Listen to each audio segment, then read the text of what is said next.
says the owl. It's 7:30 in the morning. The earliest bird catches the best worms. The raven replies. That's very kind of you to include me in your breakfast plans. But could you go without me? I've been up all night. With a smirk on his beak, the raven replies with, Oh, I bet you were. What's that supposed to mean, Raven? You know what they say about owls. They can never keep their eyes to themselves. Feeling quite annoyed, the owl replies with, Yes, I'm observant of my surroundings. How many more secrets are you keeping to yourself, my feathered friend? You can never trust a raven with a secret. I thought it was ravens can keep a secret. With a loud crack of thunder and lightning, the two birds are knocked out of the tree and land on soft, plush moss. Rain then follows in the storm's wake. Oh, feathers. It's really storming this time, isn't it? Right when I was properly nuzzled in my nest. It has to storm. Oh, what luck I have. I wonder what Turbo's up to now. Is Turbo?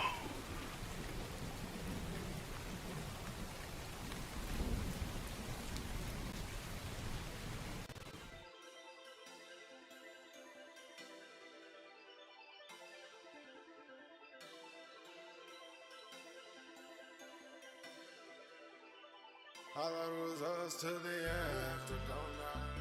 Can we still be friends? I won't let anyone. Damn, bro. Alright, baby. It's been fire in the booth, but I'm not a rapper. Purpleroom RecordingZ episode 177. You know, I have the world right in front of me. I should just check what episode we're on instead of guessing. Oh man, how are you doing? How are you living? How are you feeling? It has been a very interesting few days, a very interesting week, very interesting 2 weeks. Not a lot is happening I'd say in the news. It's just been life. Life gives and it takes. That's basically all I have. All right, thanks for tuning in. No, I'm kidding.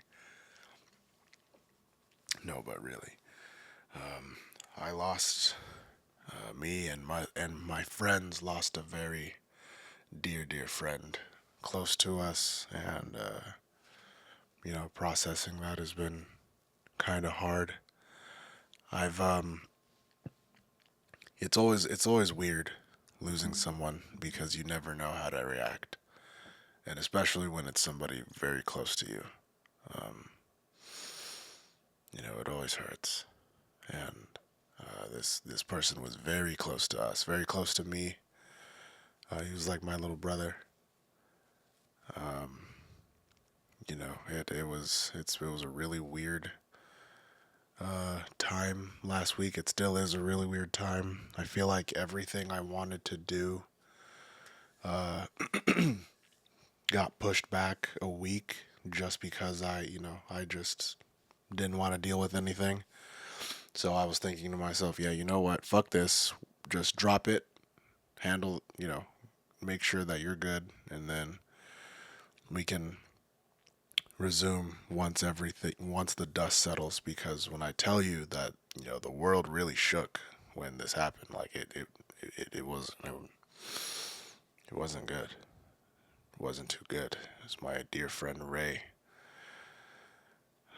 He drove a motorcycle. Can you fucking believe that? He's been a daredevil his whole life. And he even had a motorcycle. My God. Oh my God. I can't imagine what his mom would have said about that if she knew. But yeah, he's passed on. He's in a better place now. Praise to the Most High.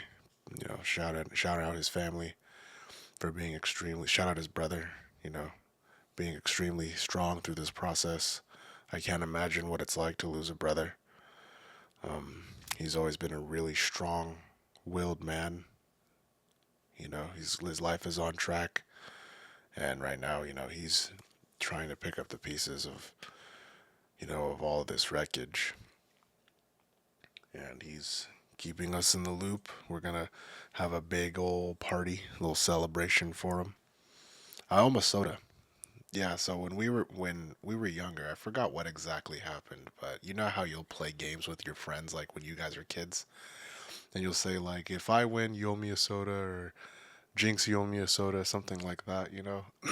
It was one of those things, and I owed him a soda, and like later on in life, this is actually like last year, I think. We were texting each other on Instagram, and he was like, "Hey, so you still owe me that soda from when we were kids?" And I'm like, "Dude, you know what? You're right. I, I actually remember. I never get to give it to him, but when I go to that party, I'm gonna bring him a Coca-Cola. That was his favorite soda, so he's gonna get a Coke, and then I'm gonna drink one too. I don't really drink soda, but I'll drink one with him. Yeah, he's a really good guy, really good heart, also strong-willed. One of the people that like, and I think that's kind of what I want this episode to be about, right? Like not that he's gone, but just what I learned from him. He was younger than me, but Ray was like, in terms of just who he was as a person, like he was never afraid to take a risk.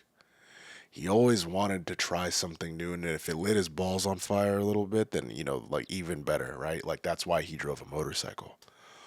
That's why he was like a broker at a bank. You know what I'm saying? Like that's why it's high stakes. He I don't know like that. And when I take that part of him and I try to see that in myself, me personally, outside looking in on myself, I don't think I take that many risks. Not really. Like in terms of like conventional risks, like outside of like staying up a little too late and maybe like shooting my shot with somebody I find attractive, I don't really take that many risks all in all. And I think that, with him passing, I kind of want to live my life a little differently. I'm not going to be a crash out. That's not what I'm saying, because but what I am saying is he wasn't a crash out, but what I am saying is like the way he just operated was so admirable, because if there was something that he wasn't sure about, or if it like scared him a little bit, he would just jump in with 2 feet. With me, I have to look at it, and then I have to process it, and then like I get too robotic with things sometimes. Like, and it doesn't make any sense because I'm not like that with everything that I try to calculate. Like there are times where I'll just jump out the window, and I'll take said risk, or I'll like do something with both of my feet in the water or in the fire. And then there are other times where I'm like, yeah, nah, yeah, I'm not gonna do that. Maybe it's a good idea, maybe it's not, but I won't even get the opportunity to determine whether or not it was or not, because I won't try. So because I have always saw that in him, and that was just who he was as a person. I kind of want to live a little differently in terms of like seeing an opportunity and then really holding on to it, because you don't know. It's freaky. It's weird. It really is weird. Like our time on earth is very, very brief, and I don't think that you should waste it sticking to one thing or staying in one spot because that it's all that you know. You know what I mean? Like, yeah, the world is a huge, weird place, and fucked up things happen, right? But beautiful things happen too. And the majority of the time, 9 times out of 10, I'd say 70% of the time, you're going to run into something that you like. And when that happens, because like 70%, 80% is a high percentage of something good that will happen, there's still that 30-20 where it's like, oh, well, this might not go all that well, or this might not be what you thought it was, or it might not be fun, or it might not be good, or you might have to grind a little bit. But for the love of God, it has to be worth it if you are willing to even like look in that direction. No, that's kind of how I've been taking life the past few weeks, because the first week, I found out he passed on Saturday, Saturday, Sunday, Saturday, Sunday. I think I found out Sunday, and then I that Monday, I actually had something to do, so I ended up canceling my morning. But as the day went on, it just started to weigh on me a little bit more, and then I ended up actually like just taking the whole week off. I let my job know. They were really respectful about it. They were really cool. I told them for the first 2 days that I was sick, just because like I didn't want it to be real, and I didn't know what they were gonna say. So I'm like, okay, let me say that I'm sick, and then they'll fucking believe me. And then I actually like Tuesday night, I was like, dude, what the fuck am I doing? Like, who am I protecting here? I'm sparing them my feelings. Fuck them. They need me, type shit. So I let them know. They were very receptive. They said I can take all the time that I needed. Um, you know, so I'm back at work now. I feel okay. I feel good. But that whole week, it was really hard to be at home. Like, it was just really hard to sit still, because I told myself, I woke up on what was it, Monday? No, not Monday, Tuesday. And I said, okay, we can rot in this bed all day and be sad about this, because it's fucking horrible. It's a tragedy, legitimately. One of our best friends, who we saw as a little kid, we watched grow up, he's gone now, and he's not going to come back. So we can think about that all day and let it eat us alive, or because the truth of the matter is, like, I'm going to be thinking about it anyway, or we can go do something productive while still thinking about it, so it's less bad. So so every day that week, last week, I tried to do something that was productive, either productive or like something that I just don't take the time to do as often as I should do. So what I mean by that is, like, I was in the gym. Crazy shit. I was in the gym for 3 to 5 hours a day, every day, just because I didn't want to go home. I didn't want to deal with it. I didn't, like, I know it was like sitting in the sauna or doing cardio, like, that's when I got to process those emotions. And then when I got the chance to go home and cook a meal, I got to see and feel everything that I wanted to, feel initially. But I'm doing it, my hands are moving, my mind is working towards a goal. Yeah, I'm sad. I'm fucking devastated. And it's not getting better. It's not, you know, me telling myself that he's in a better place and that he's not suffering anymore and that he's gone. It didn't make it feel better. It didn't make me feel better. So I decided, I needed to do something to get myself moving, because it was the right thing to do. He wouldn't want me to fucking just sit there. You know what I mean? If I passed away and he was alive, I wouldn't want him to just sit and ruminate about what he could have said or what he could have done. You know what I mean? I wouldn't want him to do that. I'd want him to go live his life. And I'd want him to live his life exactly the way he wanted to. You know what I mean? And that's what I did. If there was a risk right in front of my face, I'd be like, fucking, okay, let's see where it goes. What's the worst that could happen? Seriously. What the fuck is the worst? What is the absolute worst thing that could happen when it comes to anything? And I mean anything. From starting a YouTube channel to going for a job that you really want to talking to somebody that you find very. Honestly, What is the worst thing that could happen? Genuinely, like, I'm not even. What is it? In terms of your job, right? If you want a new job, the worst thing that could happen, in my opinion at least, is they tell you that you're not qualified enough. Okay, if that's the case, then sure. You come back, you work, you actually get, put yourself back in that fucking lab, you apply again, you get the job.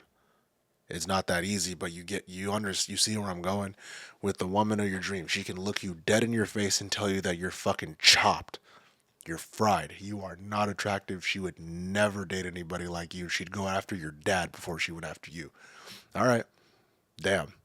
What the fuck is the likelihood of that happening? Most of the time, I'm just, but like, you see where I'm going? Like, you take what really could fucking happen with what your brain thinks can happen, you put them together, and it's like, damn, both of these outcomes are just thoughts. They're ideas that I made because I'm trying to get myself not to do this thing. Go do it and see what the fuck happens. You know what I'm saying? Some of the best decisions I've ever made, and this is where it really clicked for me too. Some of the best decisions I ever made was me telling myself, what the fuck? Let's give it a go. And then boom, it ended up working out one way or another. Maybe it wasn't immediately, but it worked out one way or another. And the thing I always have to come back and tell myself is, if tomorrow, or one thing I really like to, like, what I was talking about is, or what I wanted to say was, when Cat Williams got interviewed by Shannon Sharp, and he said, if you really lived every day like it was your last day, like you woke up in the morning, you went about your day, you did everything you wanted to in that one day, and then you went to sleep at night at whatever time you go to bed, and you're like, all right, that was it. It's time for me to go now. I don't get to do that again.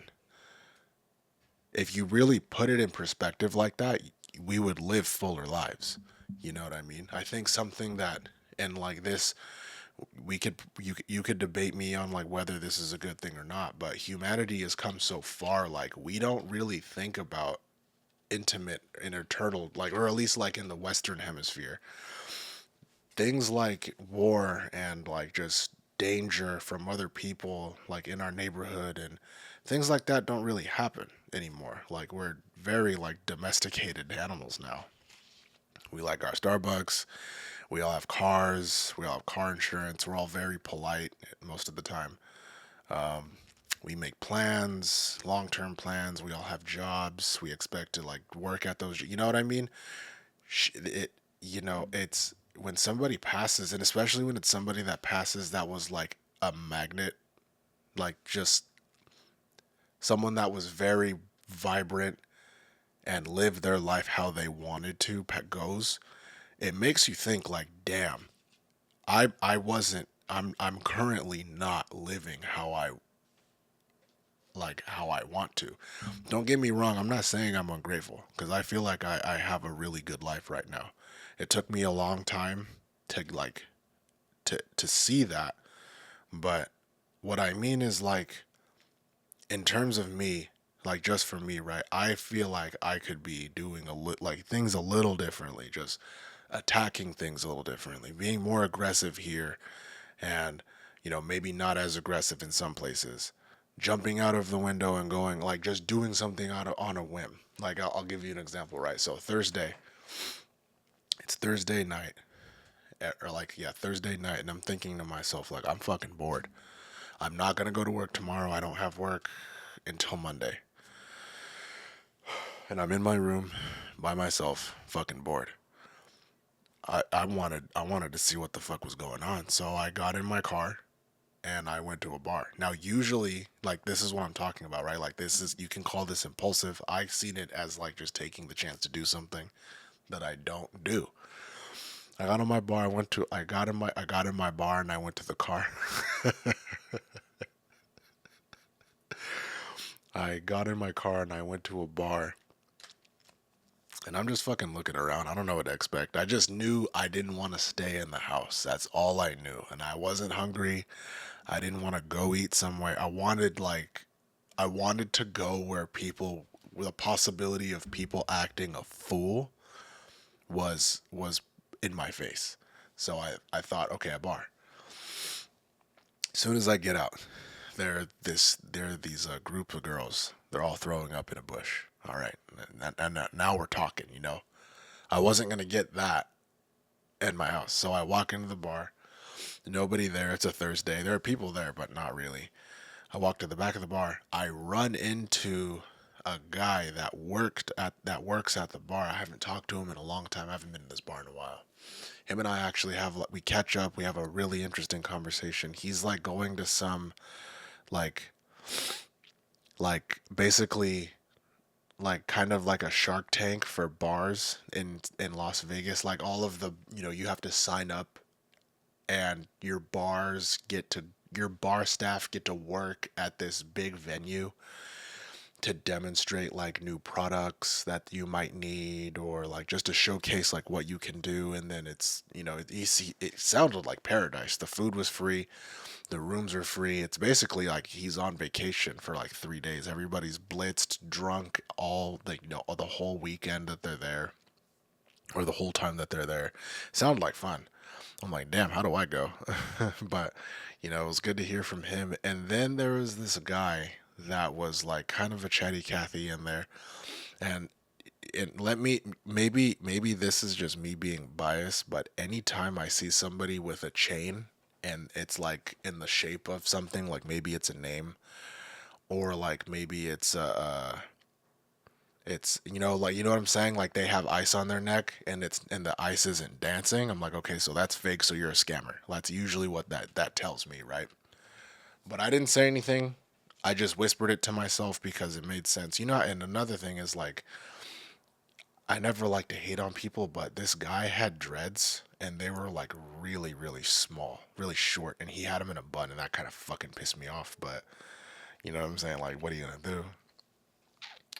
So I'm at the bar. I'm talking, or I'm like, I got a Moscow Mule. I'm drinking it, and another thing. Hold on, another thing. Before I begin, where are the marijuana bars? Can there be a marijuana? I don't want to drink alcohol. I drank a drink. I drank an alcoholic beverage because I'm in a fucking bar. I didn't necessarily want to have one. You know what I mean? Oh, you could have water. I had 2 waters after that. I didn't want to just look at a place. So I got a Moscow Mule, and I actually kind of enjoy them. But you see where I'm going? Can I just pull up with a joint and then just rip that motherfucker in your I'd pay for that. I would pay if there's like an entry fee, like you have to pay this much and you can bring this much weed in, or you pay this much and then you can buy all of the weed at the counter. Like I would, what the fuck? Why is that not a thing? There are cigarette bars. Where are the weed bars? For fuck's sake. Anywho, this guy keeps talking. And he's talking about real estate. So I'm like, okay, so he's 100% a scammer. Like there's no fucking way that this guy isn't a scammer. So he's talking, and then I get into the conversation, and I'm asking him like, how do you sell houses? And he will not tell me how he's doing it. What he told me was that he knows people that know people, and those people hook him up with some people that know how to sell houses. That doesn't sound like somebody that knows how to sell a house. If you asked me, hey, Devon, how did you make $10,000 in 1 week? And I told you, my girlfriend's friend from New York put me on to some guy in Delaware, and he gave me all of the tips through some monkey, then Madagascar, and an octopus gave him a rim job. You know what I'm saying? Like, all of this shit for no reason. What the fuck are we doing? And on top of that, you got ice on your neck and it's fake. I know it's fake. I can see it. I can see that it's fake. Again, I'm not saying I'm keeping all of this to myself. You just gotta fucking observe. I'm telling you, I walked out of my door. I walked out of my house wanting to get into a little bit of trouble. Like, I don't know what the fuck to do. I don't know what, you know what I mean? Like, I just wanted to go experience something. Like, that's all it was. I didn't want to do nothing destructive. I don't want to hurt nobody. I don't want to hit a lick or anything. I just want to go laugh, to myself a little bit. And this is what, and I got exactly what I wanted. So he's talking to me about, selling houses. He's not really talking to me about selling fucking houses. He's talking to me about how he thinks uh, he can sell houses. And he was like, "Hey, let me get your number, bro. Let me lock in now. Pay attention to what I'm telling you because I missed something out." He asked me for my number. No man is gonna ask you for your number unless one, he likes men, two, he wants to rob you blind. He wants to scam you somehow, and three, he's really on some genuine, hey, we should link up and talk shit. I didn't give him my number because it felt, again, this, I'm talking to a scammer. So I'm not giving a scammer my phone number. You are like that doesn't make any sense. On top of that, bro, you're in here with fake ice on. I don't like your dreads. And it was just obvious that bro is a scammer. He got two suckers already. He gave two dudes before I walked in. Gave him his phone number already. And it didn't seem like a legitimate thing. He didn't tell me what he did. All he told me was that he sold houses. I don't believe that you sell houses, gang. Because if you really did, you wouldn't have that fake ass ice on in here. And you sure as fuck wouldn't be in a bar on a Thursday with another man. But that's just, that I'm not judging nobody. But, what are you going to do? Okay. And then, again, I'm bored. I don't know. And they're, one of them owned like a taco truck or some shit. So I'm looking and I'm thinking to myself, he's like, "Hey, we got a house up in the hills, it's me and a couple of my boys, like, you trying to slide?" And I was thinking to myself, and this is how batshit crazy I am. I'm like, okay, best case scenario, they're like whammons at this party that he's talking about. It's 2 a.m. So there's 100% going to be white snow there. I don't do that, but if it means that it's going to bring whammon, I'll stay and I'll observe. Never put anything in my nose. I will never put anything in my nose. It doesn't seem appealing to me. Do what you do. Be who you want to be. Live how you want to live. I'm deciding to never put something in my nose. I don't want to do cocaine. It's just never going to happen. So I'm like, okay, worst case scenario, I end up having to fight 3 dudes to the death. I was also okay with that because, again, like, I just wanted to go feel something. So he's like, all right, cool. Now, we're pulling out. And he's like, "Hey, just follow me up there." And he pulls up on the side of my car and he's like, "Hey, so can you tell your plug to meet us at the house?" I'm like, "What plug?" And he's like, "Hey, could you call him and you let him know?" I'm like, "Let who know?" Excuse me. And the guy, the scammer, assumed that I had a plug for coke, and I was gonna like tell the guy to meet him at the house, I guess. Because when I don't, I'm telling you, like, this is just shit that I don't do. I told him, I don't. Why the fuck would I, like, I'm like, how the fuck would I have a plug for coke? He was like, he's like, he said that you did. I'm like, I never fucking told him I had a plug for coke. Y'all invited me to your house and I said I'd go. And then he was like, all right, he don't want to hang out anymore. So I'm just going to drop him off at his crib and then I'm going to call it a night. I'm like, all right, cool. So I'm driving back home and it's got to be like 3:30 around this time. And the whole time I'm driving home, I'm like, that wasn't necessarily what I was looking for, but damn, that was funny. And I would have never did it if I didn't just get the fuck up and go say, "Hey, let's go do something." Now, again, keep in mind, that doesn't mean every Thursday I'm going to go out. Excuse me. Every Thursday I'm not going to go out and look for something like that. That was let's just get out of the house because we're literally just, on top of me wanting to be a little spontaneous for the night and take a risk and just go fucking what the fuck? You just go out and you just go eat a little piece of cheese or some shit. I was telling my boy Kenny this the other day. Like, there will be times I'll just go out on the city. Who the fuck's gonna stop me? Who, bro? Who is gonna stop me? That's crazy. I go out to, like, Oakland or mostly San Francisco. Never Oakland at night. That's crazy. I'm not trying to get my car bipped, but I'll go to San Francisco or like Santa Cruz or Monterey or Carmel, and I'll just kick it there for a day, and I just want to see what it's like. You know what I'm saying? Like yeah, I like to travel to different states and different countries and shit, but when I can't do that, I live in California. That's you basically won the lottery if you live here, kind of. I mean, yes, I know it's super expensive here, but fuck, to hell with that. Like, it's very, very beautiful, and the people are very unique here. So that's why I'm like, okay, let's just go see what's good, because you never know. You have no idea how insane shit can really pop off. You know what I'm saying? So I wanted to go see what was good. In this particular case, nothing crazy happened, but it was funny that I got into that situation. It ended very abruptly, because as soon as bro like figured out that there was no cocaine at the end of the tunnel, he didn't want to chill no more. So that kind of deaded everything. But I'm telling you, like, sometimes all you got to do is just step out of the fucking house. Even if it's not even like, if it's out of your comfort zone, that's really what it's about. And that's kind of what my friend Ray indirectly taught me, that it doesn't matter. Like, feel, what is it? How does the saying go? Feel the fear and do it anyway. I like that.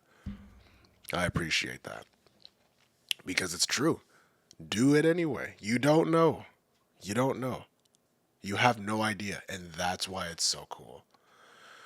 If you lived every day like it was your last day, you would be a lot happier. And I'm trying to do that. Not that I wasn't like living my life to the fullest before, but I'm just a little more mindful now. You hug people longer. If there's a cute person, you tell them that they're cute. You know what I'm saying? Respectfully. Make sure that, the people around you know that you care about them. Like, just take the time, the attention to detail. Make sure, like, even with, like, the podcast and stuff like that, right? Like, I'm really trying to make sure that I give you a product that makes sense, that's genuine. Because sometimes I'll think to myself, like, damn, it's been like 2 weeks since I dropped an episode. But if I dropped an episode those last 2 weeks, I'm giving you just nonsense. I'm not trying to give you nonsense. That's never who I've been. If I don't have anything productive to give you, you're not going to hear from me. I'm going to give you something that's genuine, or at least make the attempt to do so. And then next time, if I made the attempt and I failed, I'll fucking hit it next time. And I'll hit that marker. But that's kind of it. This is kind of a filler episode, because we got something really big coming later this week. The episode about witches. Yeah, that's been long anticipated. I wanted to give you guys something now, because I just wanted to update you on like what's going on with me, and I wanted you to know that I'm thinking about all of you, and I hope that everybody maintains the current posture that they're in. Like, if they're in a space where they can make decisions and move accordingly and like have productivity in their life. If you want to chase that degree, chase that girl, chase that job, whatever the fuck it is, just run after something that's productive. This fucking guy V is playing Black Desert. What the hell? Ew. But that's all I got for you right now. I'll see you guys in the witch episode. It's been fire in the booth, but I'm not a rapper. Please don't forget to bring an umbrella, and tell that raven and that owl that you said hi. So close to the end. Can we still be friends? I won't let anyone in. You'll never see me again. All I was us to the